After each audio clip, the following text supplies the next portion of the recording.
네, 하나님의 말씀 보겠습니다. 고린도전서 13장 1절에서 7절까지입니다.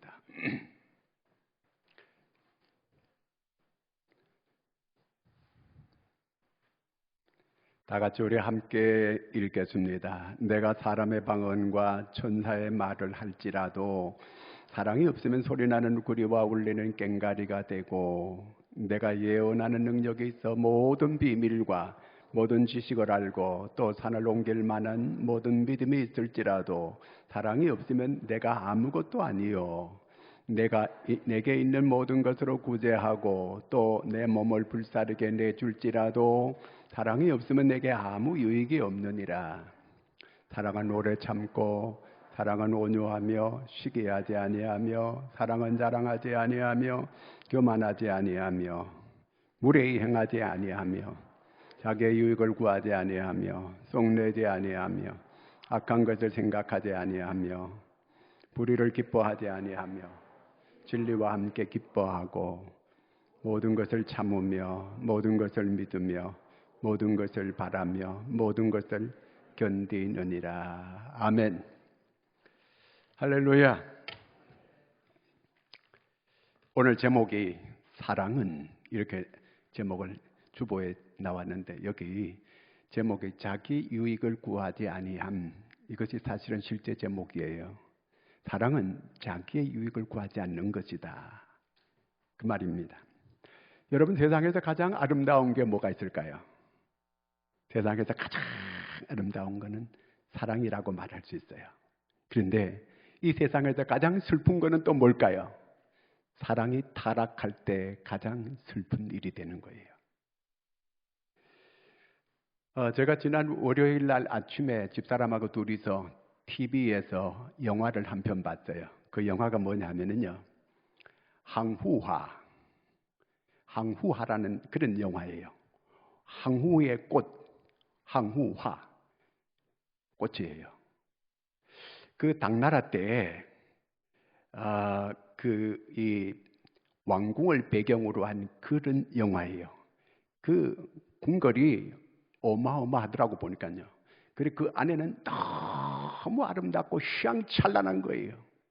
그렇잖아요.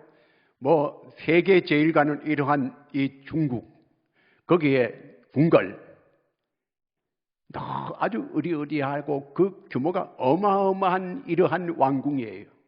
그런데 그 안에 얼마나 아름다운 것이에요. 그리고 그 큰 궁궐에 국화꽃을 이렇게 갖다 놨는데 몇 수십만 그루가 되는 것 같아요. 내가 보니까요. 꽃으로 전체를 갖다가 항후의 꽃이 가득한 거예요. 자, 이렇게 아름다운 궁궐,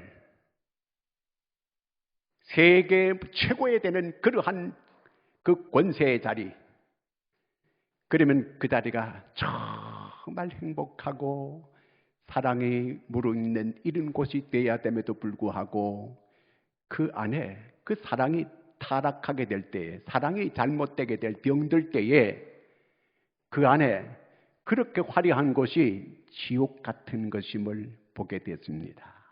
세상에 지옥이 딴 데 있는 게 아니에요. 그렇게 화려하고 그렇게 찬란한 그곳이 지옥 같은 곳이었어요. 왕이 자기 부인 왕비를 서서히 미치게 만드는 거예요. 이제 약을 점차적으로 먹여가지고 자기 왕후가 미치게 만들어가는 거예요. 그런데 나중에 누가 그걸 찔러 주었어요. 왕후한테 그 탄약을 계속 당신이 먹는데 거기에 당신을 미치게 하는 약재가 계속 들어가고 있다, 이걸 가르쳐줘요. 그러니까 그 왕후가 속에서 내가 왼수를 갚아야 되겠다. 그래서 이제 그 당나라의 그 궁궐, 그때 그 명절날 때에 그 살을 일으키기로 이 황후가 이제 반역을 꾸미는 거예요. 자기 아들들이, 태자들이 쫙 있는데 그 태자들을 불러가지고 우리가 이번 명절에 그 살을 일으키자. 자기 아들 하나가 동의를 해요. 궁궐 근위대를 맡은 대장이 그 아들이 어머니를 돕겠습니다. 그러는 거예요. 아버지를 죽이고 이제 그 태자가 왕궁의 왕에 이렇게 오르기를 그렇게 그 황후가 바라는 거예요. 왕을 죽이려고 하는 거예요. 왕의 주윤발이요. 너무 시시한가 그러면. 근데 그 왕이 이제 이 사실을 딱 또 듣게 돼 이렇게요. 왕후가 자기를 반역해가지고 죽이려고 하는 음모를 꾸미고 있다고 하는 걸 왕이 또 이걸 알게 돼요. 그래서 이제 황후가 반역을 일으키는 만반의 그 준비를 왕은 또 준비를 하는 거예요. 준비를 다 하는데 드디어 이제 그 사이에 날이 와가지고 황후가 모든 국가 문양을 한 사람들은 자기 편이라고 하는 걸 그걸 다 심어 놓는 거예요. 그래가지고 온 천지 그 궁궐안을 국화로 다 꾸며 놓는 거예요. 그리고 국화 문양을 전부 다 날아줘가지고 전부 다 이 국화 문양을 하고 그 한패가 돼가지고 덤벼드는 거예요. 궁궐을 향하여 쫙 막 그냥 칼을 들고 이제 아버지를 죽이고 아들이 왕이 되겠다고 막 이제 돌진해가지고 들어오는 거예요. 이미 왕은 그 모든 걸 준비해가지고 수십만 군사를 가지고 다 벽을 치고 다 준비하고 있는 거예요. 몰래. 그때 태자가 이게 탄로가 났나 보다. 그래서 결국은 그 모든 군사들이 떼죽음을 당하는 거예요. 그 태자도 이제 생포가 돼가지고 잡혀오게 되고 그 부인도 그 이제 같은 탁자 위에 또 왕이 앉아가지고 반역한 자들은 법령으로 어떻게 되어 있느냐. 이제 뭐 어떻게 죽이는 것입니다. 반역자를 그렇게 처단하라. 왕이 그러는 거예요. 그 아들은 자기가 칼을 빼가지고 자기가 자결해가지고 죽어버리는 거예요.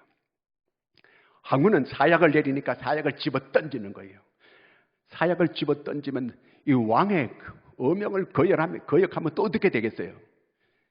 비참하게 그 피비린내 나게 다 그렇게 끝나게 되는 거예요. 이게 뭘 말하고 있습니까? 사랑이 타락할 때에 지옥이 딴 데 있는 게 아니고 거기가 바로 지옥이더라는 거예요. 여러분, 하나님의 사랑을 가장 닮은 것이 뭘까요? 어머니의 사랑이잖아요. 이 어머니의 사랑도 지금 타락해 가고 있어요. 서울시립병원이라든가 이 도립병원이라든가 이런 곳에는 애들을 낳아서 애가 불구자인 애들을 전부 거기 갖다 버리는 거예요. 시립병원, 도립병원 이런 데 갖다 버리는 거예요. 그런 아이들이 엄청나게 많다는 거예요.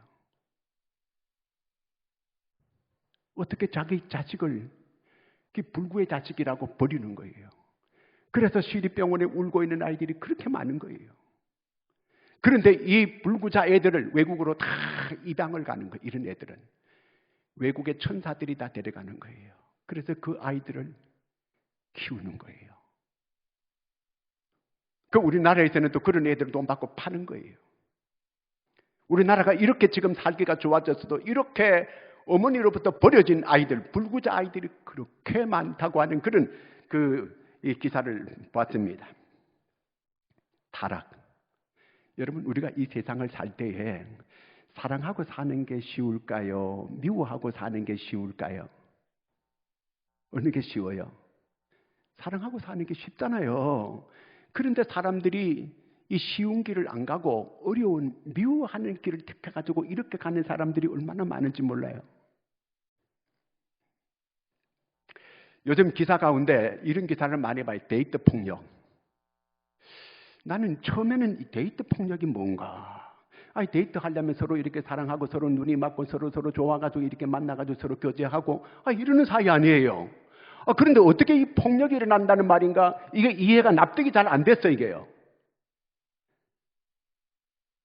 그런데 이 데이트 폭력이라는 건 서로 눈이 맞고 서로 좋아가지고 서로 사랑하는 사이가 돼가지고 서로 이렇게 이 사랑을 하고 교제를 하고 그러는 가운데에 이 사랑이 미움으로 변하고 미움이 증오로 변하고 증오가 이거 복수로 변하는 거예요.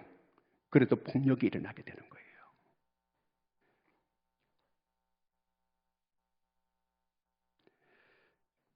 저는 마태복음 22장 37절에서 40절까지 이 말씀이 잘 이해를 못했어요. 계속해서 한번 읽어볼까요? 예수께서 이르시되 내 마음을 다하고 목숨을 다하고 뜻을 다하여 주 너의 하나님을 사랑하라 하셨으니 이것이 크고 첫째 되는 계명이요. 둘째도 그와 같으니 내 이웃을 내 자신같이 사랑하라 하셨으니 이 두 계명이 온 율법과 선지자의 강령이니라.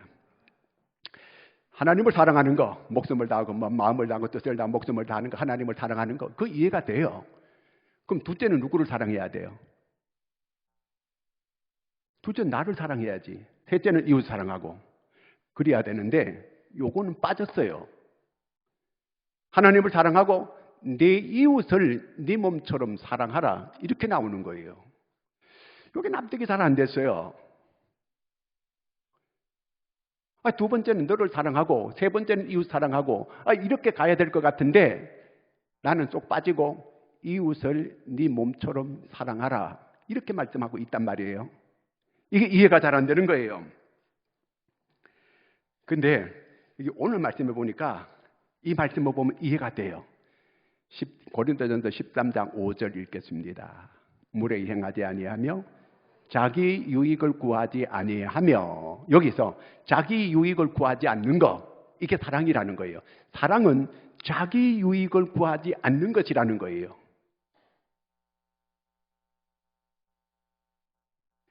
내 유익을 구하지 않는 것, 나를 이렇게 이기적인 어떤 이런 사랑을 하지 않는 것. 다시 말하면 이게 무슨 얘기냐면 사랑은 이웃을 사랑하는 것, 그게 바로 자기를 사랑하는 일이라는 거예요. 내가 나를 사랑하는 그것이 진정한 사랑이 아니고, 나를 유익하게 하는 사랑이 아니고, 이웃을 사랑하는 것이 자기를 유익하게 하는 그것이 사랑이라는 거예요. 내가 나의 유익을 위하는 것이 그건 진정한 유익이 안 된다는 거예요.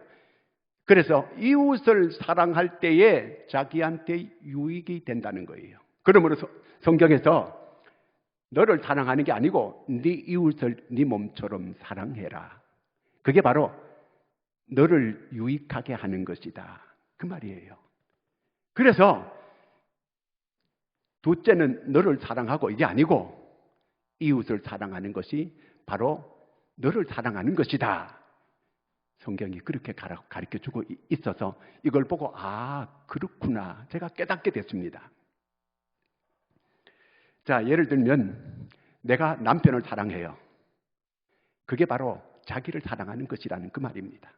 남편을 사랑하는 것이 내게 유익한 일이다 그 얘기예요. 아내를 사랑하는 게 바로 자기를 사랑하는 일이라 그런 얘기예요. 이해가 됐어요?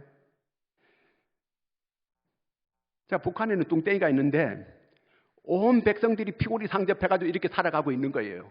모두가 다 노예살이하고 있고 모두가 다 이렇게 먹지 못해가지고 굶어 죽고 가고 있는데 혼자 뚱땡이만 돼가지고 행복할 수 있겠어요? 절대로 행복할 수 없어요. 남이 울고 있는데 내가 웃을 수 있겠어요? 그러니까 있을 수가 없는 거예요. 다 굶어 죽는 판에 혼자만 이렇게 살이자가 띠릭띠릭 쪄가지고 이게 살을 어떻게 빼느냐 이렇게 하고 있다고 한다면 그 무슨 행복이 있겠어요? 백성들이 모두가 행복할 때 왕도 행복할 수 있고 대통령도 행복할 수 있는 거예요. 다 불행한데 내 혼자 행복할 수 있느냐? 그럴 수 없는 거예요. 아내가 지금 불행한데 남편이 행복할 수 있겠어요? 남편이 불행한데 아내가 행복할 수 있겠어요? 그거 아니라는 거예요. 네 아내가 행복해야 너도 행복하다. 남편이 행복해야 아내도 행복할 수 있어요.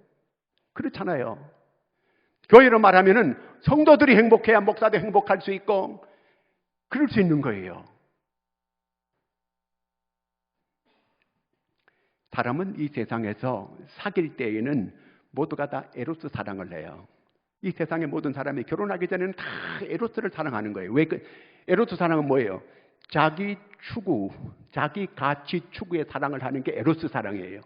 자기 기분에 맞아야 돼요. 자기 이 스타일에 맞아야 돼요. 자기 이익에 맞아야 돼요. 어떤 사람이 자기 이익에 맞아요? 이쁜 사람, 그 다음에 또 학벌이 있는 사람, 또 재산이 있는 사람, 그 다음에 또 뭐 여러 가지 어떤 조건을 이렇게 다는 거예요. 자기 가치 추구하는 게 그런 거 아니겠어요? 그래서 이 세상의 사람들은 전부 다 보이는 거, 어떤 이런 게, 이 물질적인 거 전부 다 이런 데 가치를 두잖아요. 이런 가치관을 가지고 우리가 이 서로 사람을 만나는 거예요. 이 결혼하기 전에 누구나 다 그렇게 할 수 있어요. 그런데 같이 만나서 데이트를 하고 하다 보니까 자기 가치 기준하고 안 맞는 게 자꾸 많이 나오는 거예요.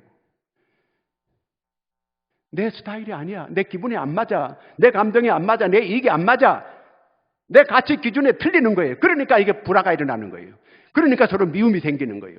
미움이 자꾸 이게 나중에 증오가 생기고, 증오가 생기니까 복수하는 마음으로 발전되는 거예요. 그러니까 폭력이 일어나는 거예요.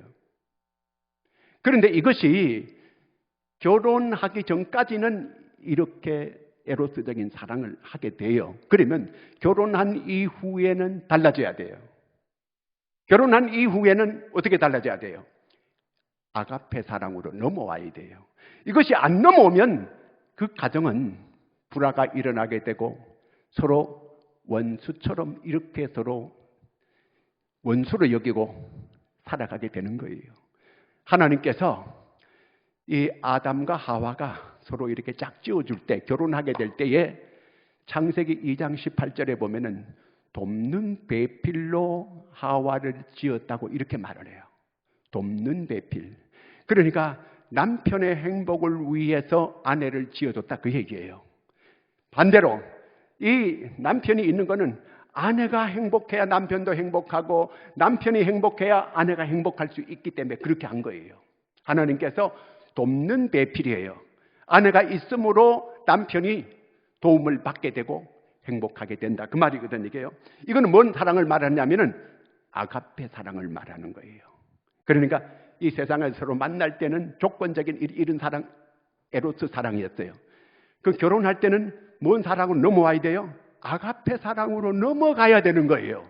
요걸 못 넘어가고 결혼하고서도 계속 에로스적인 이런 사랑을 조건을 따지게 되고 보이는 걸 자꾸 같이 중하게 여기고 그런 자기 가치 추구와 자기 욕구와 자기의 어떤 이익을 따라 이렇게 사랑을 하려고 하니까 여기서 트러블이 일어나게 되고 여기서 증오가 생기게 되고 여기서 복수하는 마음이 생겨지게 되고 그래서 왼수가 딴 데 있는 게 아니고 네 집안에 있다. 왼수가 집안에 있는 거 정말 사랑해야 될 사람을 갖다 왼수로 이렇게 여기고 살아가는 사람들이 많이 있는 거예요. 뭐 이렇게 겉은 화려한 것 같고 뭐 이렇게 좀 갖추어진 것 같고 뭐 재물도 좀 있는 것 같은데 실상 속에 들여다보면 그게 지옥 같은 집이요. 왜? 아직도 그 사랑이 에로스에서 아가페로 안 넘어왔기 때문에 그런 거예요. 자기중심적인 사랑이에요. 하나님은 돕는 배필로 아가페적인 이런 결혼을 하게끔 이렇게 사랑해가지고 만나게 해가지고 살게끔 했는데 이 아가페 사랑이 아직도 못 넘어와가지고 그래서 에로스적인 거, 자기 욕구적인 거, 자기 기준, 자기 가치 기준을 따라가지고 사랑을 하려고 하다 보니까 여기서 문제가 자꾸 발전이 되고 싸움이 있게 되고 그래서 왼수가 집안에 있는 거예요. 자꾸 이런 이기심을 누가 갖다 조장하느냐 하면은 마귀가 하와에게 와가지고 야 내가 선악과 다 먹으면 하나님처럼 돼. 하나님처럼 높아지게 되고 하나님처럼 다 막 그렇게 되고 너무너무 좋아지게 되는 거야. 마귀는 우리를 망하게 꼬드기는 거예요. 나를 위하는 것처럼 그렇게 하지만 결국은 그렇게 하는 게 아니에요. 우리는 이제 에로스적인 이런 사랑에서 결혼했으면 아가페적인 사랑으로 넘어가야 돼요. 하나님께서 우리에게 아가페 사랑을 실제로 보여주셨어요. 하나님이 사람의 몸을 입고 이 땅에 오는 거예요. 이 땅에 오셔가지고 우리 죄를 다 짊어지고 그 예수님이 십자가에서 피 흘려 죽어주시는 거예요. 예수님은 죄가 없어요. 그런데 그분이 십자가에서 우리 죄를 대속해 죽으심으로 아가페 사랑을 보여줬어요. 그런데 우리를 위해서 이렇게 죽어주시는데 그러면 그래서 망했느냐? 아니에요. 하나님께서 그를 부활시키고 하나님 보좌 높은 곳에 올려서 모든 천하 만민이 그 주님을 찬양할 수 있게끔 그렇게 만들었어요. 여러분, 내가 아가페 사랑을 하게 되면 내가 안 되는 것 같고 내가 꿀리는 것 같고 내가 그저 손해보는 것 같은 이런 것 같은데 절대로 그게 아니에요. 그것이 진정으로 나를 행복하게 하는 비결이라는 거예요. 아가페 사랑을 해야 네가 잘 되는 일이다. 네가 행복해지는 일이다. 하나님께서 그래서 너 자신을 부인하고 십자가 지고 나를 따라오너라. 그런 말이에요. 우리를 행복하게 해주기 위해서 주님께서 그렇게 말씀하시는 거예요. 그렇게 우리한테 그런 사랑을 보여주시는 거예요. 이 사랑을 우리가 깊이 깨달아야 돼요. 십자가의 사랑. 이게 모든 내 마음의 이기심에서 완전히 벗어날 수 있게 만드는 거. 이것이 바로 십자가의 사랑이에요. 우리는 이제 결혼한 사람들은 에로스에서 아가페로 넘어가야 되는 거예요. 이 십자가의 사랑이 바로 아가페 사랑이에요. 바로 사랑은 자기 유익을 구하지 아니하며 이 사랑은 아가페 사랑을 말하는 거예요. 아가페 사랑은 자기 유익을 구하지 않아요. 이웃의 이익을 구하는 거예요. 내 남편이 잘 되게 하는 거, 내 남편을 위해서 남편의 필요가 뭘까 알아가지고 요즘 남편이 너무 허약해가지고 비리비리 하는데 월출산 염소고기라도 한번 사가지고 먹여야 되겠다. 아니면 요즘 풍천 장어가 그렇게 좋다는데 장어집 어디 좋은 데 있나 봐가지고 장어를 사다가 집에서 짜글짜글 뽀글뽀글 해가지고 저녁에 이렇게 내가 이렇게 해줘야 되겠다. 이렇게 생각하는 마음이 이게 아가페 사랑이라는 그 얘기예요. 돕는 배필이에요. 돕는 배필. 돕는 배필하면 나는 손해나고 내가 돕기만 하다가 나는 쫄딱 망하겠다. 그렇지 않다니까 이게요. 내가 이렇게 위하게 될 때 그게 진정으로 너를 사랑하는 일이라는 거예요. 너를. 그게 네가 행복하게 되는 비결이다 그 말이에요. 이것이 신비로운 이게 십자가의 사랑이고 하나님의 놀라운 사랑이에요. 여러분 이 사랑, 아가페 사랑 가장 닮은 게 어머니의 사랑이거든요. 빅토르 위고의 작품 가운데 93라고 하는 이런 작품이 있어요. 이제 전쟁이 끝나고 난 다음에 어느 부대장이 이제 숲속을 이제 부하들하고 같이 걸어가요. 가다 보니까 어느 아주 가난하고 굶주린 이런 그 어머니가 있고 애들 셋이 있는 거예요. 거기 자기 부대장이 빵을 던져줘요.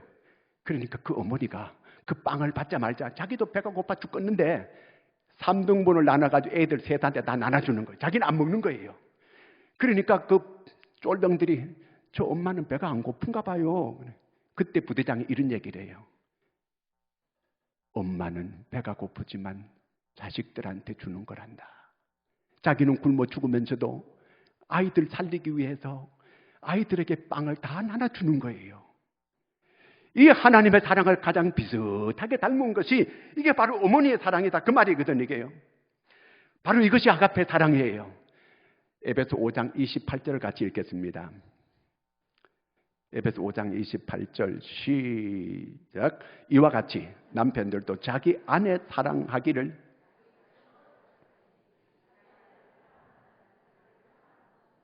자기 아내를 사랑하는 건 누구를 사랑하는 거예요? 자기를 사랑하는 거예요. 내가 내 아내를 사랑하는 게 나를 사랑하는 일이라는 거예요.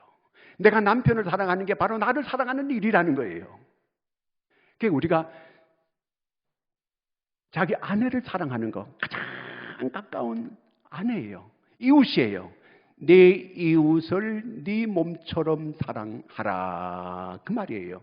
그것이 너를 유익하게 하는 일이다 그런 얘기예요. 그것이 너를 사랑하는 일이라는, 너를 유익하게 하는 일이라는 거예요. 남편을 사랑하라. 그것이 바로 너를 위한 일이다 그런 얘기예요. 그게 너를 사랑하는 일이다.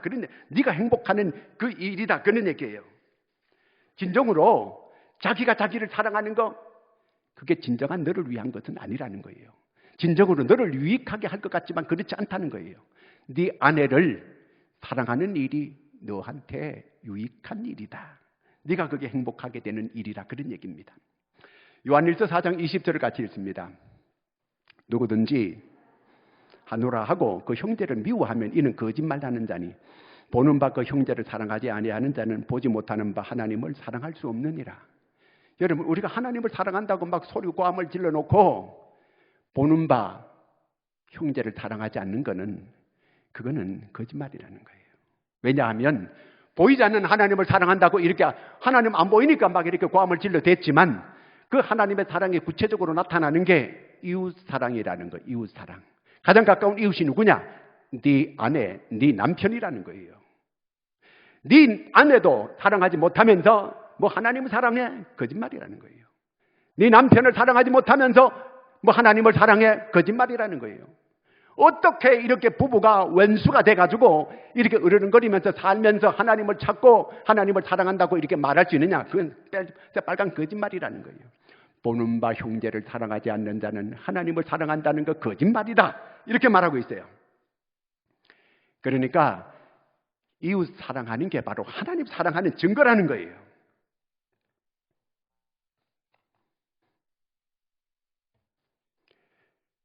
아내가 행복할 때 남편이 행복할 수 있어요. 남편이 행복할 때 아내가 행복할 수 있어요. 아내가 잠 못 자고 아내가 불행해가지고 울고 있는데 남편이 행복할 수 있겠어요? 그럴 수 없다는 거예요. 남편이 지금 이렇게 불행하게 이렇게 행복하지 못한데 아내가 행복할 수 없는 거예요. 그러므로 우리가 왜 아직도 이렇게 서로 사랑해야 될 사람을 왼수가 돼가지고 왼수가 네 집안에 있느니라 이렇게 사랑해야 될 사람을 사랑하지 못하고 원수처럼 이렇게 여기고 지옥 같은 그런 삶을 살아가고 있느냐 그 얘기입니다. 그걸 그렇게 될 수 없다는 거예요. 그거는 왜 그러냐면 아직도 자기 가치 추구를 하고 있는 그런 에로스 사랑을 결혼하고서도 계속하고 있으니까 그런 문제가 발생된다 그 말이에요.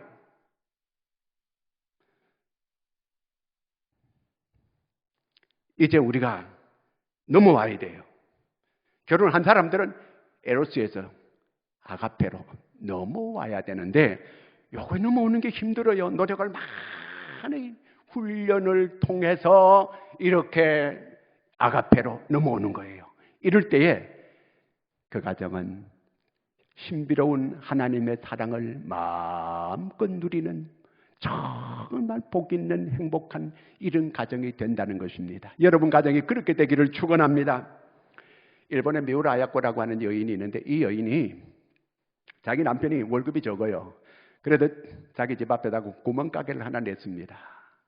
이분이 기독교 정신으로 봉사하는 마음으로 참 이렇게 사람들에게 이게 신용 있게 이렇게 장사를 했어요. 그러니까 소문이 나가지고 막 사람들이 뭐 엄청나게 몰려오는 거예요. 이제 구멍가게인데 막 아주 막 트럭으로 막 물건을 막 실어가지고 오는 거예요, 계속. 그런데 어느 날 부인이 열심히 이렇게 장사를 하고 있는데 남편이 일찍 퇴근해가지고 와가지고 여보, 우리 가게가 이렇게 잘 되는 거는 좋은데 이웃 가게들이 망할까봐 걱정이라는 거예요. 그때 이 미우라 아야코 깜짝 놀랐어요. 깨달았어요. 그때부터 물건 받는 걸 전부 다 포기하는 거예요.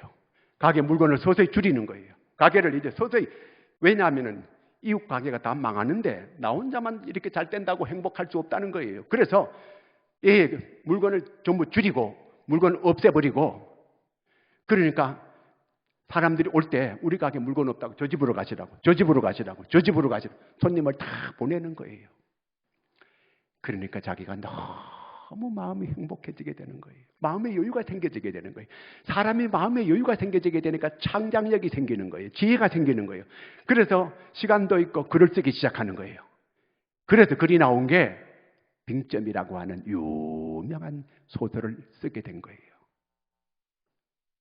이기심만 가지고 있고 자기 것밖에 모르고 자기만 유익하게 이렇게 하겠다고 생각하는 이런 속에서는, 이렇게 아동바동한 이런 속에서는 절대로 창작력이 나올 수가 없어요. 거기서 무슨 지혜가 있겠어요? 여러분, 오늘 이 세상에 시끄러운 게 어디 왜 있어요? 전부 다 자기 유익만을 구하겠다는 거기 때문에 이 시끄러운 거예요. 어떻게 유해식품을 이렇게 이 식품을 만들어가지고 애들한테 이런 식품, 자기가 돈 벌기 위해서 그 애들을 그렇게 먹으면 안 되는 그런 음식을 만들어가지고 팔 수가 있겠어요? 이번에 강주에서 고층 아파트를 지었는데 아파트 반이 무너져 버렸어요. 왜 이렇게 됐어요? 이 강주시가 발표한 거 보니까 이 건축 자재를, 싸구려 건축 자재를 쓰고 공기를 아주 앞당긴 거예요. 그렇게 자기 유익만을 위해 가지고 그냥 빨리 얼렁뚱땅 해가지고 지어가지고 이렇게 분양하려고 이렇게 한 거예요. 이것이 이제 그 광주시에서 완전히 다 무너뜨리고 새롭게 시공하라 이렇게 나오는 거예요. 그러면 엄청난 손해가 나는 거예요, 이거는요. 그러니까 자기 유익만을 위하려고 하다가 오히려 큰 손해를 입게 됐다는 그 얘기입니다. 자기 유익을 구하는 것이 결코 자기 유익이 아니고 자기 망하는 길이다 그 말이에요. 이 하나님의 말씀이 진리예요. 저는 이 어떤 분이 회사에서 그 회사가 죽으라고 기술을 개발해가지고 개발해놨는데 그 직원 하나가 기술을 딱 빼가지고 다른 회사로 가가지고 엄청나게 돈을 받고 팔아버린 거예요. 그 기술을. 이 회사를 망하게 만드는 거예요. 자기 유익을 위해서 남을 죽이는 거예요. 이거는 이거 안 되는 일이잖아요. 그래서 이 세상에 이런 막 시끄러운 일이 자꾸 일어나는 거예요. 저는 축구 같은 야구 중계를 하면서 그런 거 들을 때마다 좀 약간 못마땅할 때가 많이 있어요. 가끔 나는 손흥민이 그 축구 골 넣는 걸 좀 이렇게 볼 때가 많거든요. 볼 때마다 여러분, 손흥민이가 혼자 가서 공을 집어넣나요? 여러 풀백들이 도와줘가지고 자기가 공을 가서 차넣어가지고 자기가 이 골을 넣게 된 거예요. 그런데 이런 풀백들은 다 아무 소리도 안 하는 거예요. 오직 스타 한 사람만 띄우는 거예요. 한 사람만 영웅 만드는 거예요. 그러면 모든 사람이 다 스타가 되겠다고 나도 같이 골 넣어야 되겠다고 전부 다 골 만들어 간다고 한다면 그 팀은 망하는 거예요. 다 안 되는 거예요. 그러면요. 모두가 다 스타가 되려면 어떻게 되겠어요? 교회도 마찬가지예요. 모든 사람이 자기 보이지 않는 곳에서 이렇게 섬겨주게 될 때 이 교회가 되어지게 되는 거지. 목사 한 사람이 뭐 이렇게 뛴다 그래가지고 교회가 되겠어요? 그거 안 되는 거예요. 모든 분들이 보이지 않는 가운데서 이렇게 수고하고 여러 가지 섬겨주니까 이렇게 목회를 제가 할 수 있게 되는 거거든요. 이게요. 우리가 모두가 스타 정신을 버려야 돼요. 그래서 나 혼자만 사람들한테 그저 이 스포트라이트 받으려고 하고 그런 자세가 되면 안 된다는 그런 얘기예요. 그럼 다 망한다 그런 얘기예요. 우리는 다른 사람을 유익하게 해주는 거. 사랑은 자기 유익을 구하지 아니하며 이웃의 유익을 먼저 생각하는 거예요. 자, 이렇게 돼야 된다는 거예요. 남편을 먼저 생각하는 거예요. 자기 아내를 먼저 생각하는 거예요. 자, 우리가 이제 아직도 내가 에로스에서 결혼하고 얼마나 지났는데도 아직도 에로스에서 그걸 찾고 있다고 한다면 그 가정은 시끄러울 날이, 만족할 날이 없어요. 아가페로 넘어와야 돼요. 여러분, 우리가 신앙생활하면서 계속 훈련받고 그 다음에 또 이렇게 이 연습하는 거는 딴 데 있는 거 아니에요. 이 훈련이 되어져서 이제는 에로스를 버리고 아가페로 넘어가는 거예요. 내가 주님의 그 사랑을 내가 내 안에 받아들이고 그걸 내가 실천하게 될 때에 나의 유익을 구하지 않고 이웃의 유익을 먼저 생각할 때에 그거는 바로 나를 행복하게 만드는 일이라는 거예요. 이 놀라운 사랑의 신비, 이 아가페 사랑이 내 안에 들어와서 딱 나의 중심을 잡게 될 때에 모든 주변의 사람들이 다 좋아지게 되는 거예요. 제가 한 간증을 들었어요. 어떤 간증이냐면 동두천 색시라고 있었어요. 동두천. 이 동두천 색시라면 양색시를 말하는 거예요. 그 양색시가 뭔지 혹시 아세요? 미군을 상대로 하고 이렇게 자기 몸을 파는 여인이에요. 전에는 동두천에 그런 미군들이 많이 있었거든요. 거기 양색시들이 많이 있었어요. 그 양색들이 소원하는 게 첫째가 뭐냐 하면은 그저 미군 만나가지고 사귀어가지고 미국 가는 거. 이게 미국이 천당이라고 생각했어 그 사람들은요. 그렇게 생각했는데 그야말로 여인 하나가 미군을 하나 잡아가지고 서로 이렇게 같이 이렇게 지내다가 미국으로 같이 들어가게 된 거예요. 거기 간 곳이 어디냐면 신시내티요. 가보니까 자기 부모가 저 시골에서 가보니까 이렇게 목장하고 농사 짓고 하는 그런 곳이었어요. 아주 시골 깊숙한 적적한 그런 곳에 간 거예요. 이 여인은 말도 못하고 그저 이 미군을 따라가지고 갔는데 자기 부모가 농사짓는 그런 깊숙한 시골에 이 소매기고 말 키우고 이런 그런 일하는 곳에 갔어요. 거기 자기 이 색시를 데려다 놓고 미군은 백인 여자들하고 돌아다니면서 그렇게 같이 지내는 거예요. 자기는 그저 뭐 쳐다보지도 않는 거예요. 그 다음에 이제 또 시아버지 시어머니한테 좀 잘해주고 싶었는데 no thank you. 손도 못 대게 하는 거예요. 벌써 시아버지 시어머니가 알아차린 거예요. 이 여인이 어떤 여인이라고 하는 걸. 근처에도 못 오게 하는 거예요. 너무너무 괴로워가지고 견디지 못하는 거예요. 그래서 말도 못하고 지금 여기 도망쳐 나갈 수도 없고 그래서 자살해 죽으려고 그 말 키우는 마구간에 가가지고 그 건초더미가 있는데 건초더미 위에 올라가서 그 위에 기둥에다가 이렇게 목에 줄 매가지고 죽으려고 이렇게 달아내리는데 그만 그게 뚝 떨어져 버렸어요. 그래서 마구간에 또 이게 똥구덩이에 처박혀가지고 한없이 우는 거예요. 한없이 울고 하는데 그때 빛이 쫙 자기한테 오더라는 거예요. 빛이. 사랑하는 딸아, 내가 너를 버리지 아니하노라. 자, 그러면서 자기 어릴 때 자기 엄마랑 같이 교회 나갔던 게 막 그냥 환하게 떠오르는 거예요. 자기 어릴 때 교회 나가가지고 이렇게 주님을 찬양하던 그게 막 떠오르는 거예요. 나는 이렇게 하나님을 버린 지가 언젠데 내가 이렇게 못된 죄를 짓고 이렇게 살아왔는데 하나님은 나를 버리지 않는다니요. 막 울고 또 울고 그런데 그 빛이 계속 따라오면서 사랑하는 딸아, 내가 너를 버리지 아니하였노라. 내가 너를 사랑한다. 이런 음성을 막 계속 들었어요. 거기에서 힘을 얻었어요. 그러니까 죽지 않고 정말 얼굴이 완전히 은혜 받은 사람의 얼굴이 됐어요. 천사처럼 얼굴이 이렇게 됐어요. 그런데 어느 날 이제 자기 시어머니가 부르더래요. 너는 그 자기 아들도 모든 식구를 다 모아놓고 이 아이는 하나님께서 우리 집에 보낸 천사다. 천사를 박대하면 어떻게 되는지 아느냐? 그 아들에게 천사를 이렇게 우리가 멸시하고 이렇게 하면 어떻게 되겠니? 그때부터 아들도 달라지고 시어머니도 달라지고 시아버지도 달라지고 다 달라지게 된 거예요. 그래서 그냥 이 식구가 정말 아가페 사랑으로 돌아오게 되니까 거기가 천국 같은, 얼마 전까지는 지옥 같은 이런 곳이었는데 천국같이 이렇게 바뀌어지는 이런 역사가 일어나더라는 거예요. 그때부터 지금까지 교회를 잘 다니고 얼굴이 환해가지고 그 아가페 사랑으로 변화된 이 여인은 행복하게 지금 신앙생활하면서 가정에서 잘 사는 이런 여인이 됐다는 것입니다. 여러분에게 이 하나님의 이 아가페의 신비로운 사랑이 여러분의 마음을 주장하는 이런 귀한 은혜가 있기를 축원합니다. 기도하겠습니다. 하나님 아버지, 오늘 우리가 하나님 아직도 에로트적인 이 사랑에서 자기 가치 추구에서 벗어나지 못하고 우리는 아가페 사랑으로 넘어가지 못하여 사랑해야 될 사람을 사랑하지 못하고 미워하고 증오하고 원수처럼 지낼 때가 얼마나 많습니까? 우리를 불쌍히 여겨주시고 긍휼히 여겨 주시옵소서. 이제 이 아름다운 아가페의 사랑을 마음껏 누리고 살 수 있는 저희들이 다 되게 하여 주시옵소서. 예수님의 이름으로 기도하옵나이다. 아멘.